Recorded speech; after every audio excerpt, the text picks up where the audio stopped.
What if the peace you seek is not a territory to be won, but a war to be ended? You spend your days on a battlefield, but your enemy is not external. It is the reflection you see in the mirror. You are at war with your own past mistakes, with the parts of yourself you deem weak, with the relentless critic that lives in your own mind. This is the most exhausting and futile war a person can ever fight. The Stoics knew that to build a life of strength, you must first declare a ceasefire in this brutal civil war. Here's how you stop waging war against yourself. First, you must recognize that your self-hatred is a form of supreme arrogance. You hold up an image of a flawless, perfect self, and you judge your real human self against this impossible standard. You despise your fear, your laziness, your moments of weakness. But in doing so, you are assuming you should be a god, not a human. Marcus Aurelius, the most powerful man in the world, filled his journals with reminders of his own flaws, his own struggles to be better. He did not hate his imperfections. He accepted them as the raw material he had to work with. Your first act of peace is to abandon the arrogant belief that you should be perfect. You must accept the flawed, struggling, imperfect person you are, not with resignation, but as the starting point for all true growth. Second, you must learn to dissect your enemies instead of fighting them. The parts of you that you are at war with, your anxiety, your anger, your doubt, are not demonic invaders. They are misguided soldiers, primitive defense mechanisms trying to protect you. Instead of meeting them with the sword of hatred, you must meet them with the scalpel of reason. When you feel a surge of anxiety, do not fight it. Instead, summon it to your council chamber. Ask it, what danger are you trying to warn me of?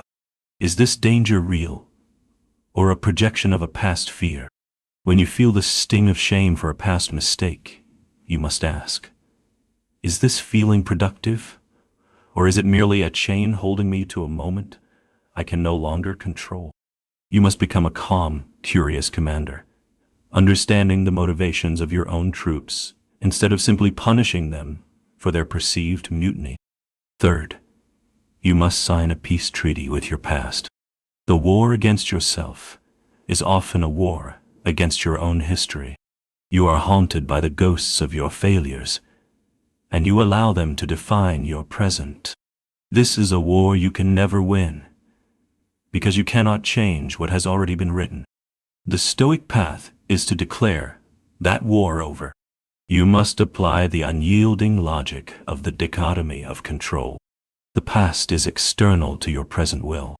It is like the weather yesterday, a fact, but not a force that commands you now. You must ruthlessly extract the lesson from every mistake, and then let the mistake itself die. You do not have to forgive yourself in a sentimental way. You simply have to recognize that continuing to fight a battle that is already over is the definition of insanity. Finally, you must redirect your warrior energy outward, toward virtuous action. The reason this internal war rages so fiercely is often because your inner warrior has no worthy external enemy to fight. You have a powerful engine for struggle and conquest within you. If you aim it at yourself, it will tear you apart. The ultimate way to end the war against yourself is to give that warrior a new mission. You take the energy you were using to hate your own weakness, and you aim it at a difficult, meaningful task in the world. You transmute the fire of self-criticism into the disciplined fire of creation. You stop trying to perfect the soldier, and instead send him out to win a battle for a cause greater than himself.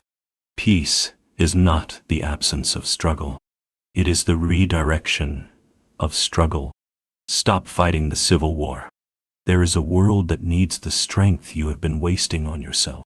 Unite your inner kingdom and then, and only then, can you march out to meet it.